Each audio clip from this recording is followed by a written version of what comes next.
Hi, I'm attorney Vincent Davis, and I've been fighting CPS for over 35 years. Through my years of experience, I've gained invaluable insights that I'm ready to share with you. If you're a parent or a caregiver or a relative, we need to talk. I'm offering a new opportunity for you to speak with me on a one-on-one basis. Ask me any questions, and I'll provide you with the insight you need to take steps in your CPS case. Members get everything they need to gain confidence and the knowledge that they need to support necessary to truly fight back. And as a special thank you for attending, I have a special offer just for you. Don't miss out. Join us, and let's take that next step together. I'll see you at the question and answer event.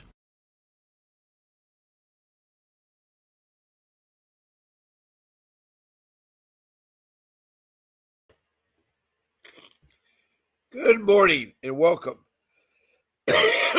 Excuse me.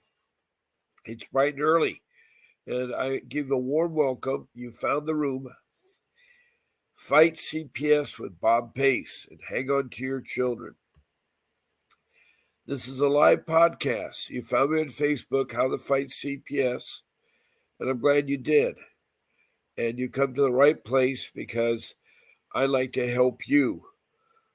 I have some personal experience with CPS, and I like to share that with you about the good and the bad that I've had to deal with. I'm on this podcast 7 days a week, twice a day. I'm on at 10 o'clock in the morning usually, and at 7 o'clock in the evening. Okay.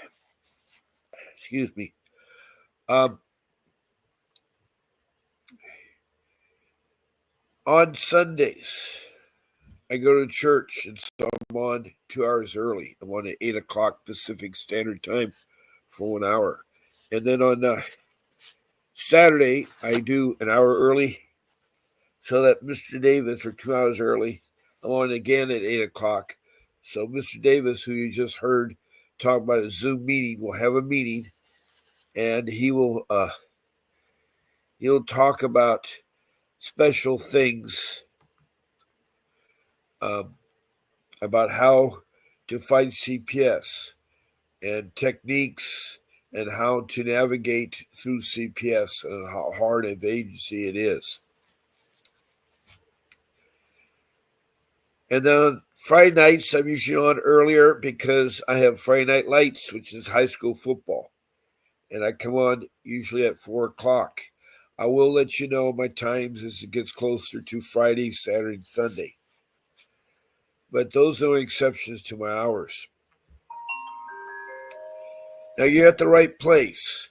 This is the talk about the Child Protection System. That's what I call CPS, Child Protection System. It's a branch of government. It's federally mandated by Congress to protect our children from neglect and abuse. Also, it's supposed to help us in need, families in need of food, shelter, clothing, education, transportation, medical, and a job. They're supposed to help you with that. All you have to do is ask. And the third thing they're supposed to do, the child protection system, is that they need or find it necessary to take your children because of imminent danger. They need to do what's called family reunification, put the family back together. That is really important because they found out that the best parents are the biological parents. The best parents are. Many of you have horrific stories. I've heard them all. I've been doing this since a year ago. And I've talked to over 500 people, not only in the U.S., but around the world. I have 14 countries so far that have addressed me. I just had Canada the other day. And so I'm open to you all, whether you're from Africa or Bangladesh or the Middle East, or you're from Australia or down in South America, Mexico, Anyway, I'm here to help you because CPS is a global problem. It's different in every state, it's different in every country. But you have something in common. The CPS has done you wrong. You wouldn't be in this room if you didn't care about your children. Problem is, CPS is very corrupt as a public agency. Very few people I've talked to about 3 social workers, have told me differently. But the majority of you, 99% of the over 500 some people, say that their children were taken when there was no danger, or they've been adopted out. It's really, really sad. Now, there are 4 ways that you can interact with this podcast. One is that you can just be in this room to take notes and listen. And I welcome you here. You can do emojis, thumbs up, hearts, smiley faces, or you can send me stars. Please check below if you want to subscribe. And if you want to know my notification of my upcoming show when I'm live, click the notification button. And that's all you have to do. Now, if you want to do more, such as maybe you want to reach out by talking to me or to anybody else in the room, is type in a comment or question about your CPS. Something to do with the child protection system. All I ask you to do is please show your name, city, or county, or and then include your state or your province and country. And then be complete with your CPS case, meaning please try to tell something about you so that we can understand and I can help you better, such as the makeup of your family. Are you a husband, wife, girlfriend, boyfriend, or just lovers, or your partnership? Furthermore, if you have children, what are the ages and sex of the children? And are both parents involved, or are you a single parent? Are there multiple fathers and mothers of the children, meaning are they the same fathers and mothers? And then what were the allegations? A little more than neglect or abuse, or details would help. And then how were the children taken? Did you give them up out of your home? Did you take them down to the agency? How were the children taken? And lastly, where you at on your case? Where you at on your case? So if you could text that in, that'd be great. Or when you call in, because I do have a 4th step here where you can call in and talk to me live. Now, you may want to you may want to be a guest. That's the 3rd way of being in this podcast. Be a guest on my show. You're going to contact the show producer. Her name is Grace, and she works really hard behind the scenes. Now, she will help you get on the show. All you have to do is email her with the day that you want to be on and then show time. It's either morning or evening. It's Saturday or Sunday through Monday. You just pick a day like Saturday morning, Wednesday evening, Tuesday morning, whatever is showtime. And you email her to grace@vincentwdavis.com. Grace@vincentwdavis.com. And she will contact you, give you the link. I'm broadcasting on YouTube using the StreamYard application. So she'll give you the StreamYard application. You click it, you go on, and you're all set to go. Now, if you happen to get knocked off, don't panic because the link she sent you can use again. It's good for the show. She also will tell you what to do and not to do on the podcast, such as no eating or smoking on the show. We don't use the children's names. We don't use the social workers' names or the judges' names on the show. and then she'll help you with your lighting and setting you up. If you got a computer, please use it, but a phone is okay.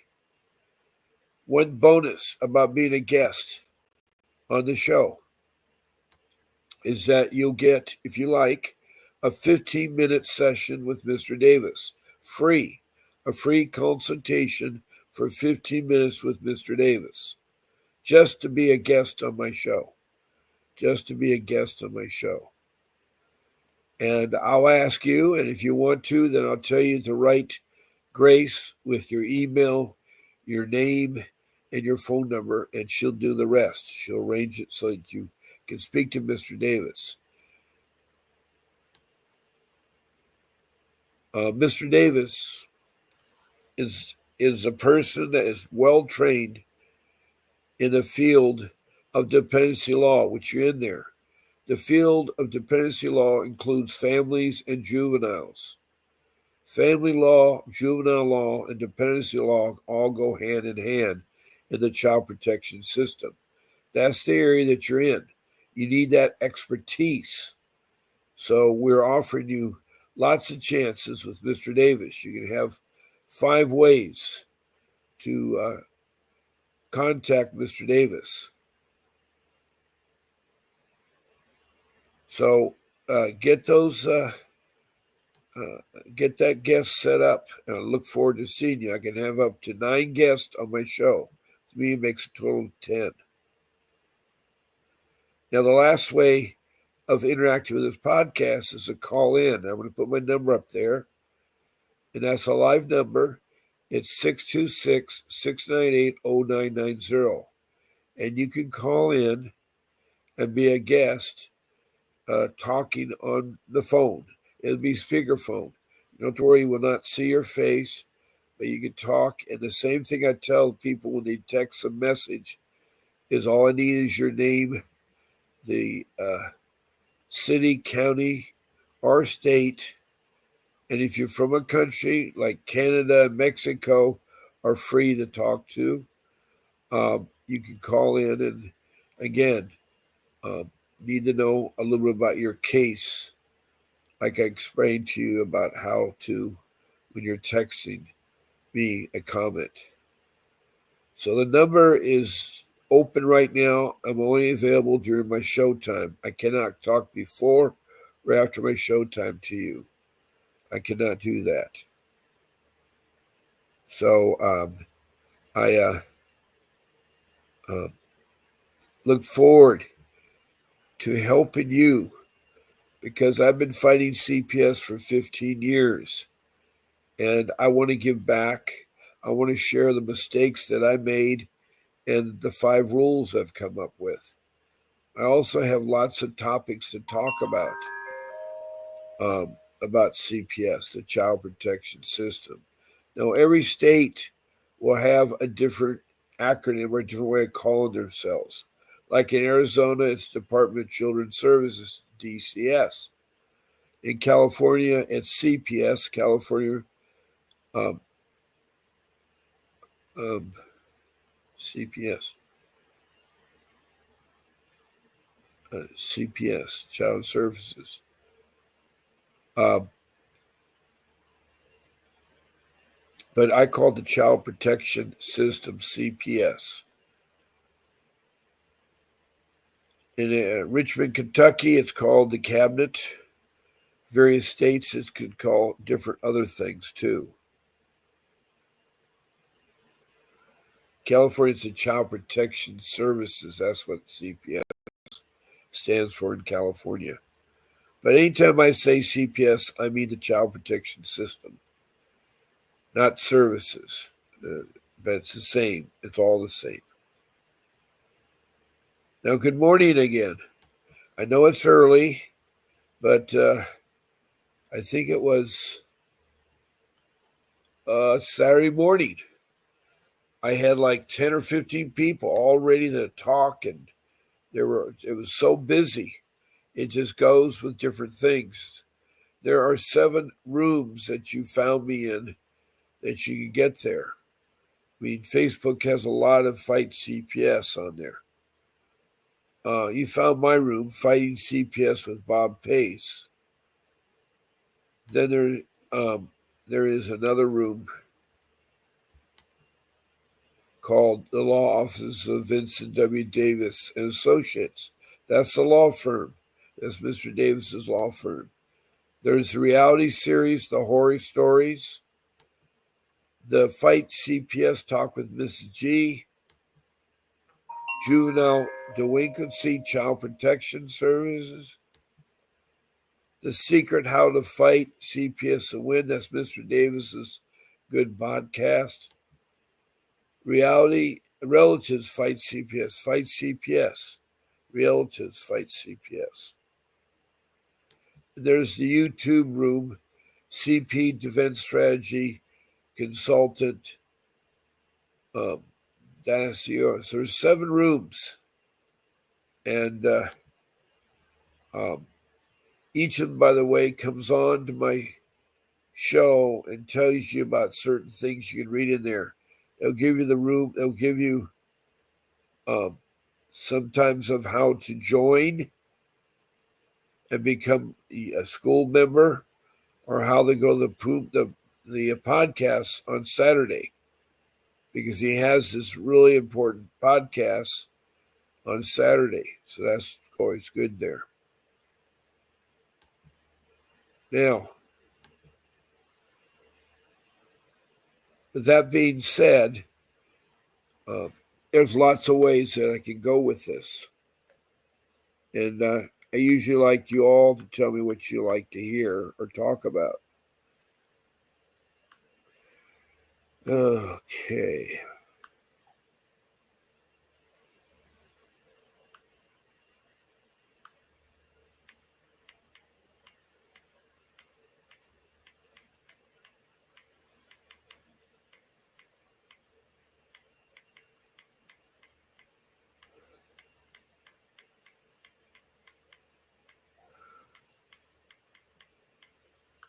Okay.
Okay.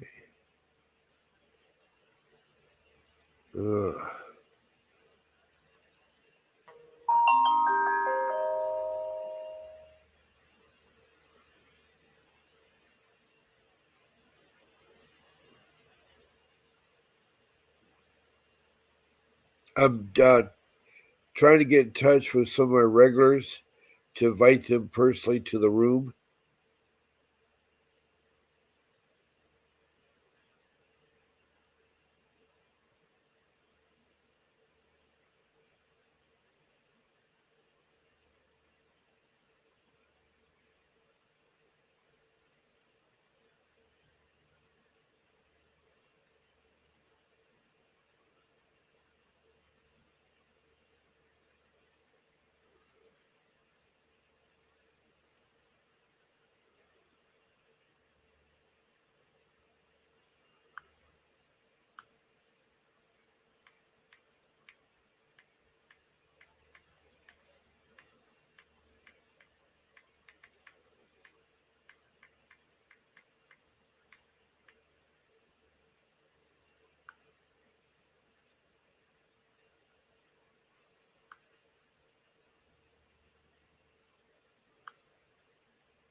Okay.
One area that we can talk about that is different um,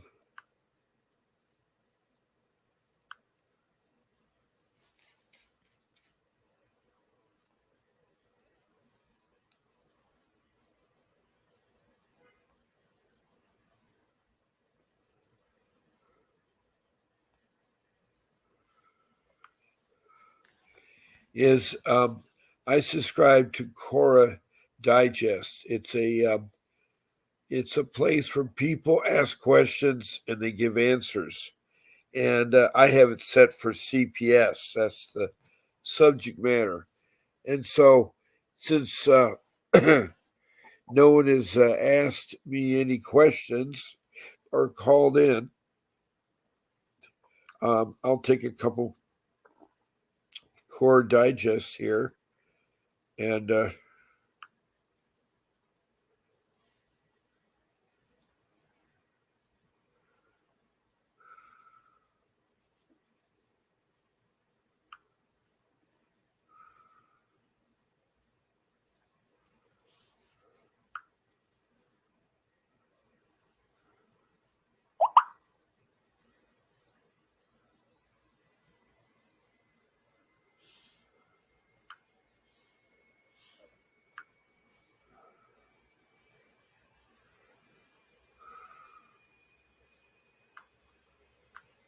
let me see on the subject matter that I can find.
Okay.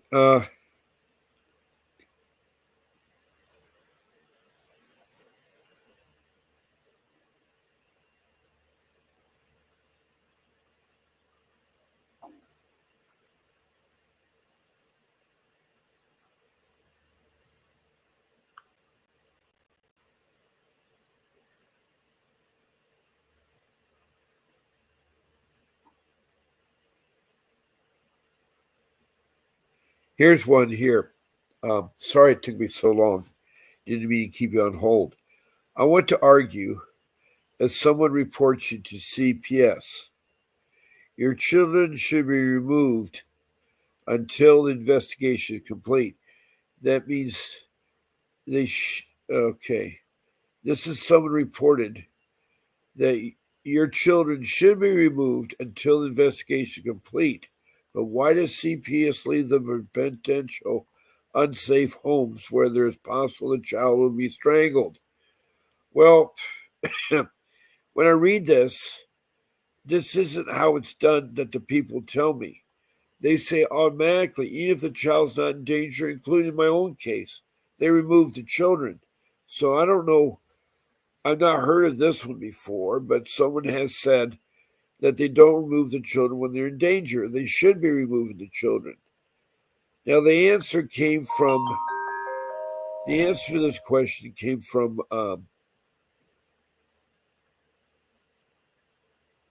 see, where did it come from? It came from Ashley. Um, and here's her answer. She says her first husband, while we were divorcing, called CPS on me 5 times. See, that's the sad part. If you call and get CPS involved, it will be very, very bad for you because it'll make your life miserable because CPS is not your friend. You don't want to use them. Lay people do it all the time. They call in and make false claims thinking that they're going to get control of their children or be better for them, especially if you're going through divorce. Do not call CPS. You end up, both of you will lose your children. Both of you will lose your children. Anyway, the question goes on um, that he called the CPS 5 times. All were unfounded claims. My my ex-husband is an alcoholic. He was mean, narcissistic, and abusive. Mind you, this was over 20 years ago, and no one believed me. Oh, the military man couldn't possibly. He was arrested for a drunk and disorderly conduct a day after a child was born premature. He also spit on the cop, but he got lucky and wasn't charged for that one. And in her state, it could be a felony. But I was the one getting CPS called on because he wanted to take my child. CPS didn't budge when I made legitimate claims about the alcohol abuse and had proof. So, yeah, let's just take the child and give them to the state. To add to this, this recently happened to a friend of mine. The school made false claims. All were proven false. And the school also had to retract their findings because they used technology. And their biggest claim was one of the children came to school in the same dirty outfit every single day. But they forgot that they take pictures and send them to the parents when they were doing an activity daily. Claimed the child's smell of urine was also found to be false. Her children all were taken by emergency order for almost a month. I'm not defending or claiming anything because she's a friend. I'm stating straight up facts that the lies shouldn't remove a child from home. I've had ex friends call CPS on others simply because they didn't like the person or they got into a fight with the person. So please keep trying to argue that children should be taken, put in a foster home, which could be worse, while a parent who's done no wrong hopes to get their children back. Yeah, that has been a lot of you reported that. That's an interesting question, interesting answer. If any of you want to try to answer your own, please do so. Um, but I really feel that you got to be careful as lay people because there's two ways you call in to report an incident at CPS. One is by professionals, and these are people that are trained and educated to recognize child abuse and neglect and how to report it. Those are your teachers, your principals, your counselors, even your caregivers, your doctors and nurses, and even police. They all have to report it if they suspect abuse. But the other group of people are the lay people. These are your family, friends, your in laws, your relatives, strangers. They all can call in. The only problem is when someone calls in, the child protection system believes it's for real. And what they do is that they will end up uh, making you guilty until you're proven innocent and start the proceedings to investigate within 24 hours of you and take away your children. The typical procedure that I've been hearing from over 500 people is that a call is made, they believe it's true, and within 24 hours they come out and investigate and they take your child. They do illegal things like take your child without a warrant, without permission, or you don't know better. They enter your home without a warrant or permission. There are things that you'd have to know about your civil rights and your constitutional rights. There are your constitutional rights and civil rights. You need to know your amendments. There's a lot of things you need to know about CPS. We aren't born with knowledge of how they interact or act with them. What makes it hard is that I've found through my dealings with talking to people, and including myself, that they have alternative motives. And the way that I've found that they want to be, they want to take away your child for the money purposes. It's for the money purposes why they want to take away your child. Because it's $1 trillion business. It's $1 trillion business. So I'm telling you, you got to be careful out there, uh, you know, because the lay people will ruin it up. If you're going through divorce, you don't want to call. It's not going to get you together on that. Alienating the children from one parent to another is against the law. CPS does do that, by the way. They do that. They will do that immensely there. So you got to be careful about that.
So do not contact the CPS. You really don't have to. And if you do, it's got to be for a good reason. There is neglect, there is abuse, because it'll start a chain reaction and ruin a family. It really does. Because right now, the CPS that I have met and the CPS workers, I'm not saying they all are bad, but the majority of them, and of the over 500 people, 99% of them said they're bad. So,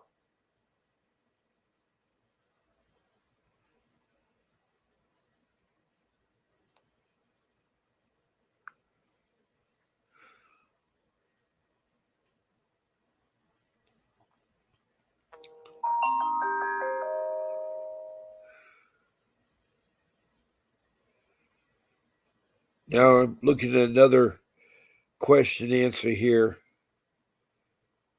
Uh,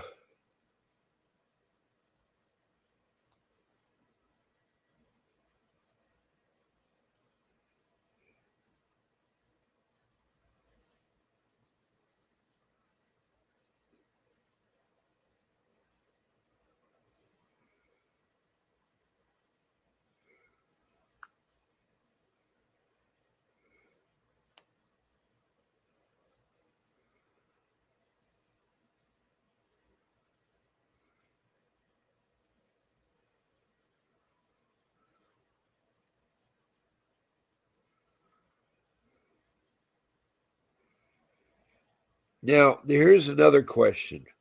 What is the purpose of services get involved with children in seemingly good homes? Why are they sometimes taken away and placed in foster care? Now, this was answered by Elizabeth, who's a mother of 3 kids. She says this, the answer. There are several reasons that children may be taken from a seemingly good home. I'll share a story with you. But if you want to skip it to the summarized answer, start at the bolded word. Around 2010, there was a family with kids. One parent stayed at home while the other worked. While they lived in a trailer, it was very nice, with well kept land and a flower garden out front that the parents and kids would take care of together. They're a very social family and knew their neighbors well. In fact, they sometimes hosted open birthday parties for their kids. And the neighbors and their kids could come over, eat some cake, and have fun. They also would go to family get-togethers hosted by the neighbors. It was always smiles, sweet tea, and sunshine. But almost every night, the father who stayed at home with the kids would drink 1 to 2 12-packs of beer and become destructive or abuse the mother. He also used drugs, often leaving them behind in bills and having to rob Peter to pay Paul, so to speak. In front of others who weren't in his circle, though, he presented as a charming young man who spoke well and has a charisma about him that drew people in. Even if the law enforcement would show up occasionally in the evenings, he had a way of interacting with them that they would shrug off the call and go about their night. If the neighborhood knows, they'd soon shrug it off as something that was minor. The kids didn't see the actual action of the evenings, but they remembered the screams and the broken oven. That is why one of my children is still in therapy. The only reason I didn't ask CPS to take them personally is when I finally had bruisings I could show officers and they took them. My neighbor gave me a very serious death threat. My neighbor was his mother, and her husband was an enforcer for a motorcycle club. Across the street was the leader of the motorcycle club. Several houses in the area where the motorcycle club families lived. I was given very specific instructions on what to tell the DA in a letter in exchange for the case to be dropped. I followed through because I was very scared not only for my life, but for my children. When my ex was released with orders not to be a certain distance from me, he was able to move into his mom's. my direct neighbor because the numbers on the street were weirdly spaced so it looked like he was the father down the road. Had I instead got CPS involved to take the kids from us, CPS would have turned around and offered them to his mom, as she was the only grandparent in the state. Then my ex brother, and then anyone else would take them that could qualify. I had a good 20 neighbors who would be willing to take care of my ex kids. CPS priority is to rehouse the kids with family first, then in a way that's least destabilizing for them, and volunteers are needed. My situation was strange and hopefully rare. Abuse cases can wire differently. But to summarize the answer to your question, sometimes the most respectable looking couple actually hides a great deal of pain and malice behind their smile. A clean home, a well dressed family, and a friendly demeanor all tools are used to hide abuse, and CPS has the very hard job of seeing through the exterior paint. Sometimes it's easy to defend, other times it's missed. And over again, sometimes they know there's a problem, but due to lack of evidence, they simply cannot act. Do you see anything wrong below, or just two happy people? That was taken within days of getting me kicked in the side, the knee, my oven door shattered, and other things I no longer recall. I recall the house was an ungodly mess, and instead of calling the cops, I called the motorcycle club buddy who had dropped him off earlier, considering the man forced my ex to bed, then helped me clean it, and it was much more than police would have done. Because once again, no marks. Even I had called the police, at best that meant a new letter, and worse, there meant a lot of wilderness in Florida.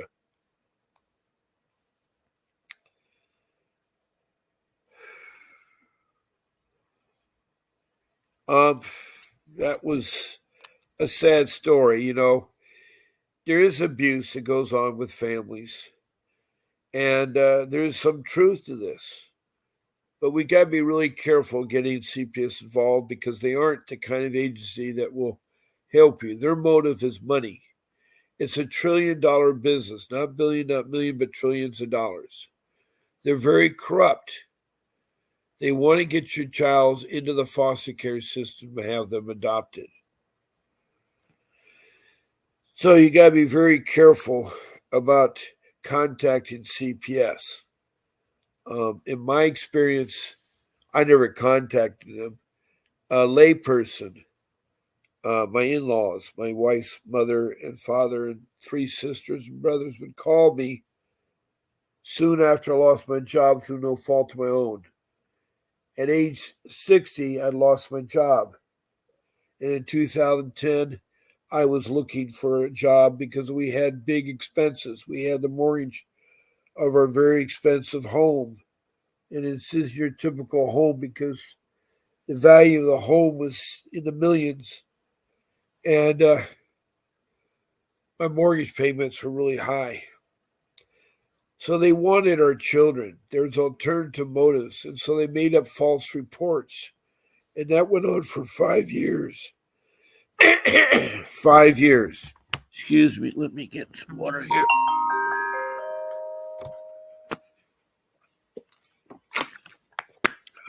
That's better.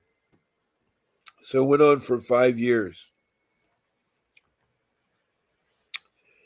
until the Child Protective Agency retaliated and hired a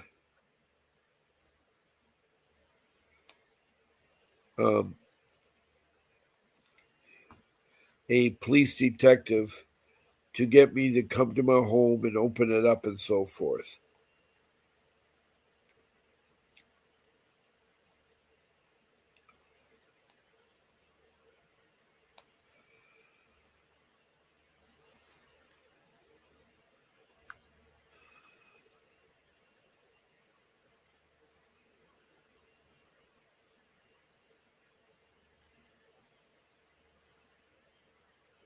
Now I'm looking up another uh, story here from Core Digest.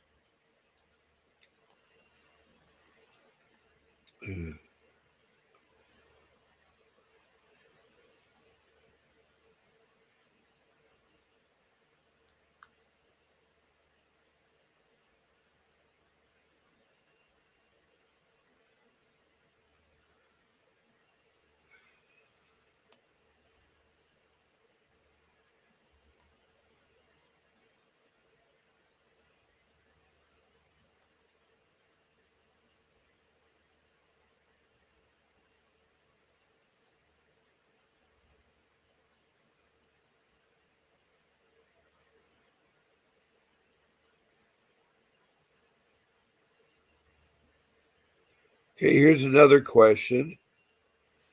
What is it like as a child to be taken away from your parents by the Child Protection Services or the system and be put into foster care? Now, an answer to this question was made by Danny. He said, or she said, for myself in 1998, it was a blessing because I was instead raised by my grandparents rather than my parents due to my dad being heavily addicted to drugs. My mom always promised me she'd get me back, never tried to do so. For my daughter, though, it's a much different story. The CPS worker came in threatening my 9-year-old with foster care if I didn't comply with her drug test. I still didn't comply because I realized how corrupt this area we live in actually is. And I was signed over to my mother for a few days until I went to court. I got my daughter back first hearing, did 60 days of in-home visits for drug tests, and the case was dismissed. I represented myself with the help of my daughter's guardian at Lighton. My daughter went through so much torment due to the rage and carelessness of a man that got angry because a woman didn't obey him. She now receives weekly therapy to help her process the trauma. I tell both of these stories as a caution. If a child's in a stable environment with love, you want to call and punish the parents, don't do that. Don't do that. You hurt children that never deserve to be treated in such a way.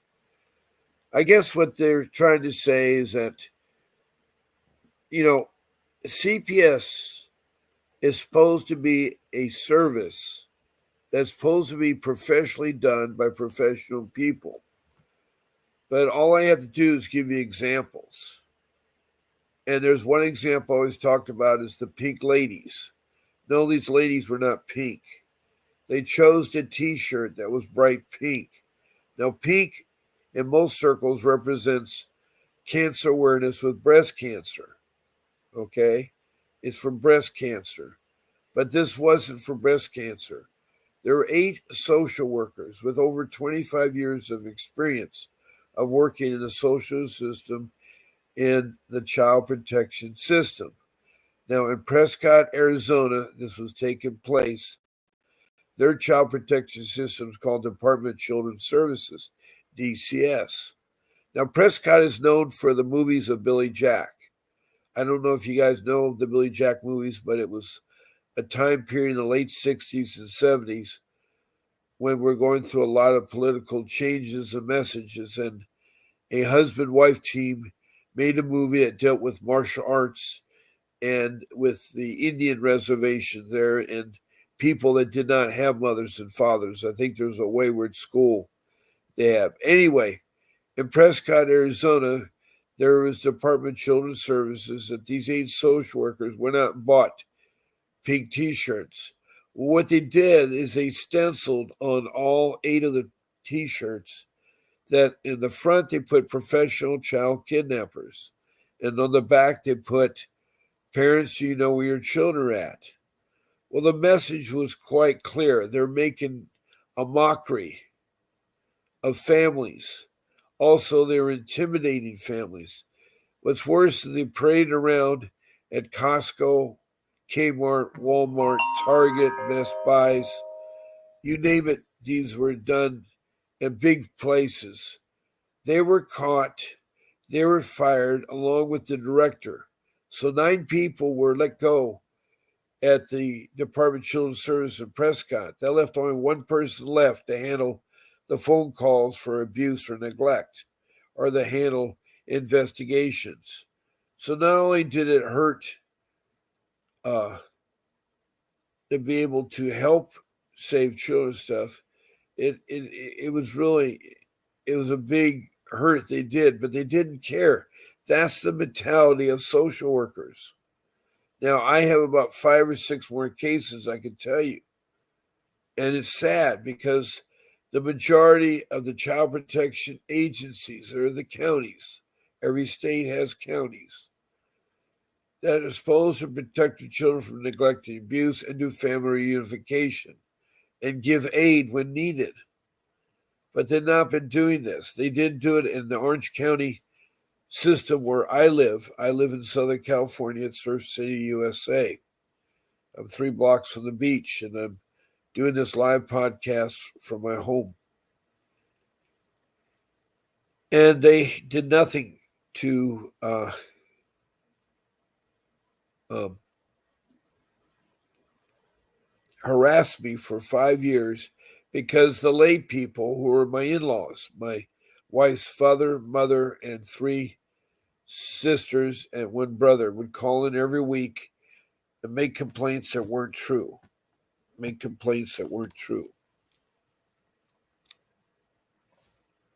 So,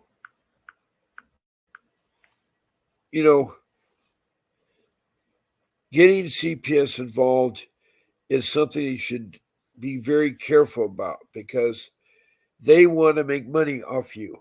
They don't care. And they gladly would do that because they know that you don't have money for an attorney. There's a certain kind of parent they pick on. They pick on parents that don't have much money, that are going through hard times in life about things, and maybe not be so smart, be heads up that they need to get a specialized attorney to do to help them fight CPS, because CPS will they will traffic your children into foster care. They will alienate you, and those things are bad. Those are really bad.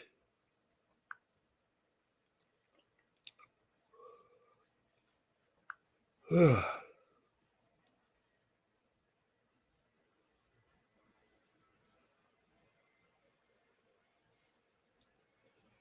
here's another question, and I'm sorry if I'm asking all these questions. I mean, if we're just talking about questions, but hopefully you all will listen to this recording show and maybe learn something from them.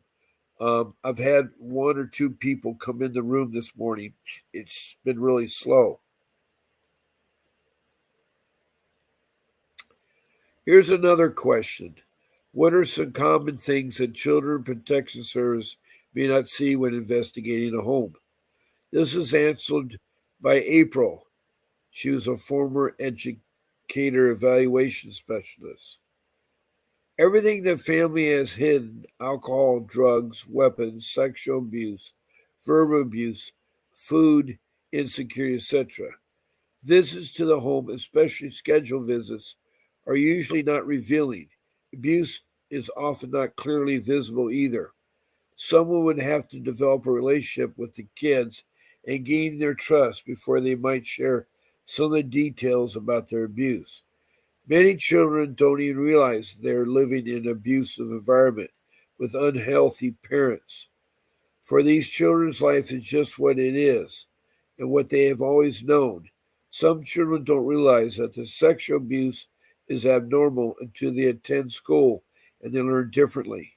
Just walking in someone's house doesn't ensure that unsafe conditions or abuse will be identified. So, yeah, that is true there with that particular question stuff. We have about 4 minutes left, and very quickly, I like to talk about one of my rules. I have 5 rules. Rule 1 is make sure you get an attorney that is qualified to fight CPS. 2 is you organize a notebook that you develop a timeline of all the incidents that have happened and record all the information. 3 is you do not talk to social workers. Do not let them in your home, and do not let them take your child. Watch out on medical trafficking. And then 4 is you should do research about 50 to 60 hours of your CPS case. And 5, put all your important documents of your children and yourself, copies of them in the envelope so you have them handy. Things like birth certificates, your social security cards, medical information about your children, about their school, and so forth. So that's the rule number 5. Now going back to rule number 1, you need to get a real attorney, someone that can fight for you, a dependency law attorney. And we have one. He talked on the show. He'll talk again in a few minutes. And that's Vincent W. Davis. He has 35 years of experience of fighting CPS. He's a trial attorney. He will also fight them on civil lawsuits. He's done so. Those are 2 good points. You need someone who's trained in juvenile family dependency law. You need someone who's fought CPS in a civil suit, because you know that they are fighters. They're pit bulls and fighters. When people don't sue CPS, the attorneys, they're not the strongest attorneys. They're not going to win your case. But if they fought CPS and have won, they're the best kind of attorney to get there. So Mr. Davis is available to retain. Now, as I told you earlier, if you're a guest on the show or call in, you get 15 minutes of free time with Mr. Davis. Also, if you want half an hour of Mr. Davis's time, it'll be only $60. You just go to the website. It's shown on the bottom of the screen. Candidly, it's called https://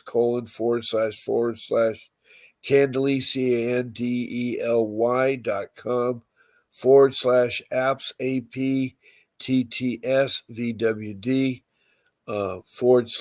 /Bob Pace. And you go there and you reserve a private Zoom meeting with them. They'll charge your card $60 for 30 minutes. So it's very important, as I say, getting an attorney, because he's the one that'll be able to fight CPS. And it's like I tell people, if you have open heart surgery, you get yourself a surgeon, a professional doctor. CPS is like open heart surgery. You do need someone like that. So I want to thank you all for listening. And I want to thank you for joining my podcast this morning. It was kind of slow, but I expect more people tonight, because I'll be available at 7 o'clock tonight, Pacific Standard Time. And that's Bob Pace. Don't forget, and tune in tonight at 7 p.m. There'll be a little blurb about Vincent Davis when I conclude this podcast. Thank you very much for listening. God bless you. Keep fighting for your kids, and I'll see you tonight. Hi, I'm attorney Vincent Davis, and I've been fighting CPS for over 35 years. Through my years of experience, I've gained invaluable insights that I'm ready to share with you. If you're a parent or a caregiver or a relative, we need to talk. I'm offering a new opportunity for you to speak with me on a one-on-one basis. Ask me any questions, and I'll provide you with the insight you need to take steps in your CPS case. Members get everything they need to gain confidence and the knowledge that they need to support necessary to truly fight back. And as a special thank you for attending, I have a special offer just for you. Don't miss out. Join us, and let's take that next step together. I'll see you at the question and answer event.